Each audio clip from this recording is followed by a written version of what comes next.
तो नमस्कार दोस्तों, ये कहानी महाराष्ट्र के चंद्रपुर जिले की एक 22 वर्षीय ईसा नाम के लड़की के जीवन से जुड़ी हुई है। ईसा बेहद खूबसूरत थी, एकदम चांद की परी की तरह। मतलब इसकी तुलना में एक हीरोइन भी फेल थी, इतनी खूबसूरत थी। लेकिन माँ बाप जो थे बहुत ही गरीब थे। पिताजी मजदूरी का काम करते थे, माँ जो थी गृहिणी थी, घर का कामकाज करती थी। बस इसी से परिवार चलता था। ईसा अपने माँ बाप की इकलौती संतान थी, फिर कोई संतान इसके माँ बाप को हुआ नहीं। इस बात का दुख इसके माँ बाप को बहुत था। कम से कम ऊपर वाले ने एक बेटा दे दिया होता तो कम से कम ईसा का पालन पोषण, ईसा के माँ बाप का पालन पोषण वो लड़का जरूर करता। लेकिन अब कहते हैं ना, दुख ऊपर वाले ने दिया है तो फिर क्या किया जा सकता है। ईसा पढ़ना चाहती थी, अपने माँ बाप से यही कहती थी, पिताजी भले ही कोई भाई नहीं है मेरा, आप मुझे पढ़ाओ, मैं पढ़ के कोई बड़ा अधिकारी बनना चाहूंगी और बन जाऊंगी पिताजी, मैं पढ़ूंगी चाहे कुछ भी करना पड़े। लेकिन अब जिस घर में 2 वक्त की रोटी किसी तरीके से नसीब हो जाए बड़ी बात थी। उस घर में एक बेटी अधिकारी यानी कि बड़ा ऑफिसर बनने का सपना देख रही थी। कैसे पॉसिबल था। ईसा के माँ बाप कहते थे, बेटा तुम परेशान मत हो, हम लोगों को जितना तुमको पढ़ाना था हम लोगों ने पढ़ा दिया है किसी तरीके से सरकारी स्कूल का सहारा लेकर।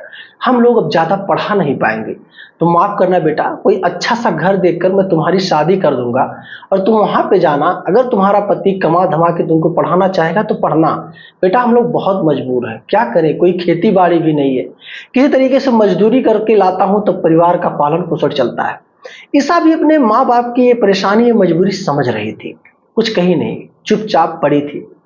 लेकिन सुंदरता और खूबसूरती इतना कि अगल बगल के गांव के लोग जहां भी कभी ईसा दिख जाती थी, हजारों लड़के इससे शादी करने के लिए बेताब थे, बेचैन थे।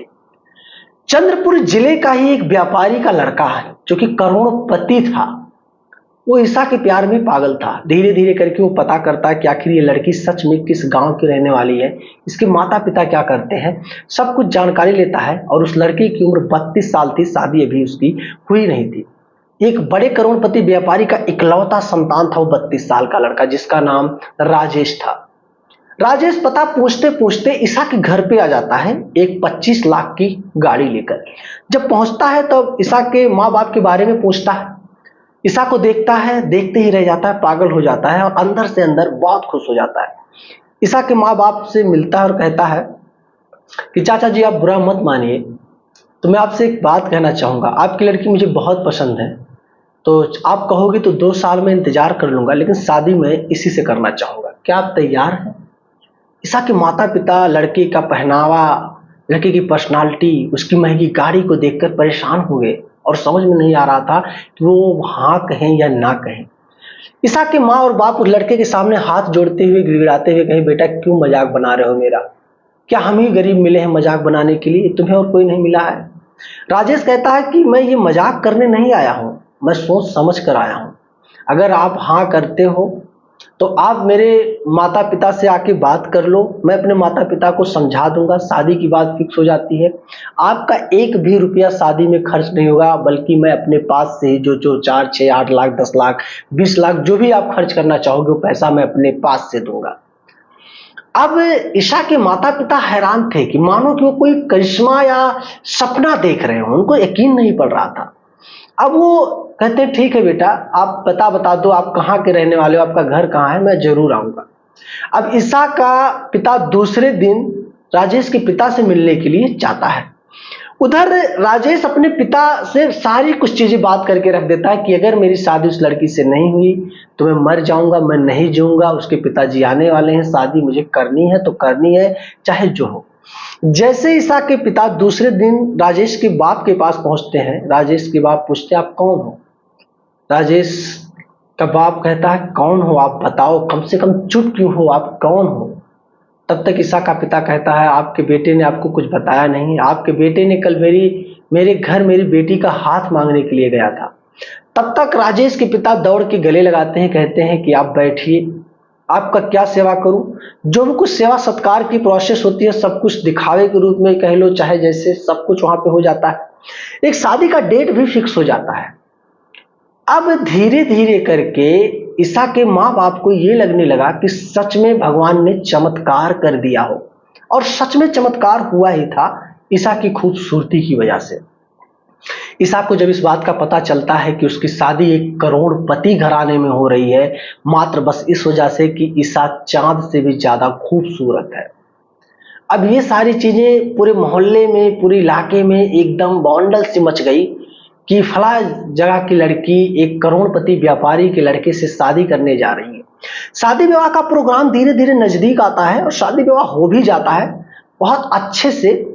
एक भी रुपया ईसा के माता पिता का खर्चा घर से नहीं होता है। सारा पैसा राजेश ने अपने पिता से कह के ईसा के माँ बाप को दिलवा दिया था खर्चा करने के लिए। सिर्फ लोगों की नजर में ये सिर्फ था कि पैसा खर्च कर रहे हैं ईसा के पिताजी, लेकिन असल में जो पैसा खर्च हो रहा था वो राजेश का बाप ही खर्च कर रहा था। ईसा खुशी खुशी विदा होकर अपने पति के घर, राजेश के घर आती है। राजेश सुहाग रात के दिन जब ईसा को देखता है तो देखता ही रह जाता, उसकी आंखें भर आती है। राजेश को यकीन ही नहीं हो रहा था कि सच में उस लड़की को पा गया जिस लड़की की चाहत में ये पागल था, परेशान था। और राजेश को भी ये बात पता चली कि सिर्फ इकलौता राजेश ही इस लड़की के पीछे पागल नहीं था, बल्कि उस एरिया के हजारों लोग, हजारों लड़के दीवाने थे, पागल थे कि कम से कम ये लड़की हाँ कर ले किसी शादी करने के लिए। कितने लोग तो उसको लेके भागने के लिए भी तैयार थे, लेकिन ईसा एक गरीब माँ बाप की लड़की होने की वजह से ऐसी कदम उसने नहीं उठाई। राजेश ईसा के बारे में सब कुछ जानता था कि एक खूबसूरत होने के साथ साथ अंदर से भी एकदम साफ सुथरी है, कोई दाग नहीं है इसके अंदर। धीरे धीरे करके 2-3 महीने तक ये ईसा को अपने पास रखता है और जब भी ईसा को मिलने का मन करता माता पिता से, अपनी गाड़ी में बैठाता और साथ में लेके जाता, माता पिता से मिलवा करके और फिर लेके चलाता। धीरे धीरे करके अब ईसा से एक डिमांड करने लगा जिसके बारे में ईसा को एतराज होने लगा।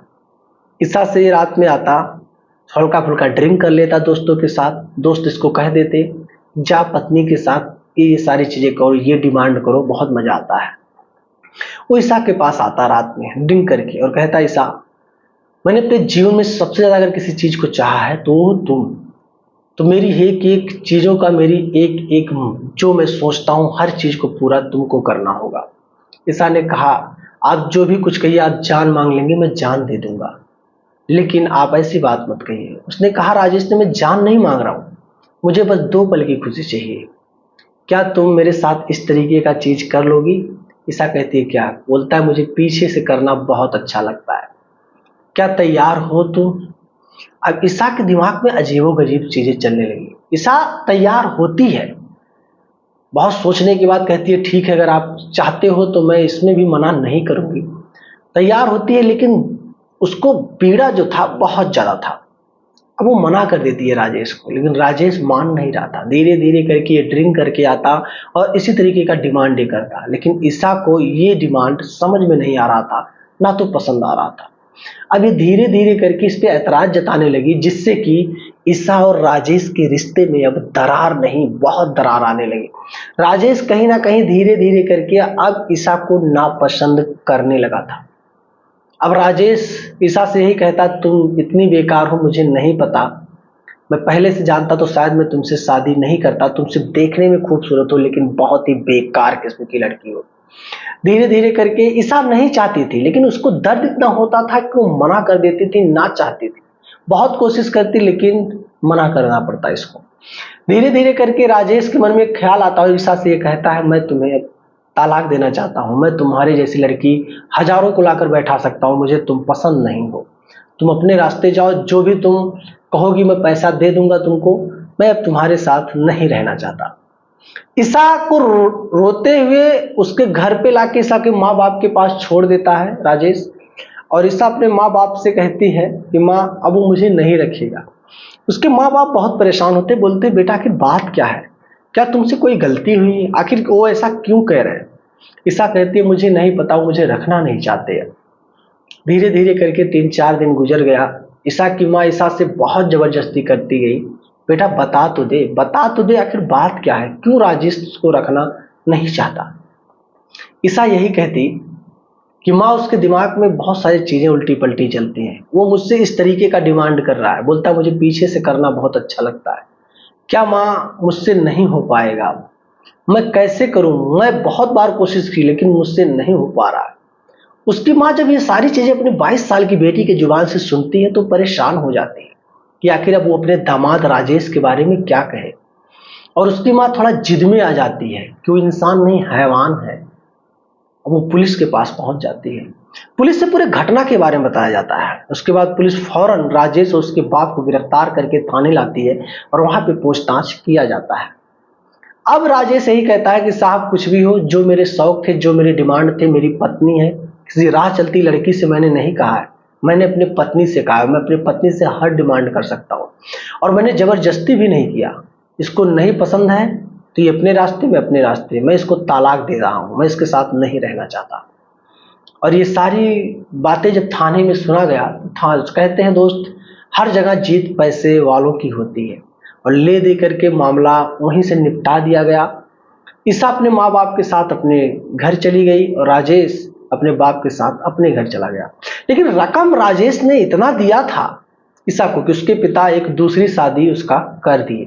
मात्र 4 महीने के अंदर एक ठीक ठाक रिश्ता देख करके ईसा की शादी एक अच्छे खासे परिवार में हो जाता। लड़का 35,000 रुपया महीना प्राइवेट कंपनी में जॉब करके कमाता था मुंबई में ही। और वो लड़का मुंबई में ईसा को लेकर के चला गया और वहां पे खुशी खुशी आज भी रहता है। ये कहानी आज की 5 से 6 साल पुरानी है मेरे दोस्तों, और ईसा आज अपने जीवन में इतनी खुश है कि बता ही नहीं सकते।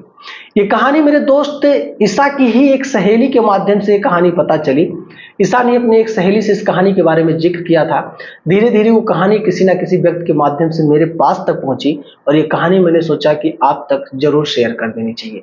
बस नाम मैंने कुछ बदला है, लड़के का नाम बदला है, जगह वही है, लड़की का भी नाम बदल दिया है मेरे दोस्तों, ताकि एग्जैक्ट कोई समझ ना पाए।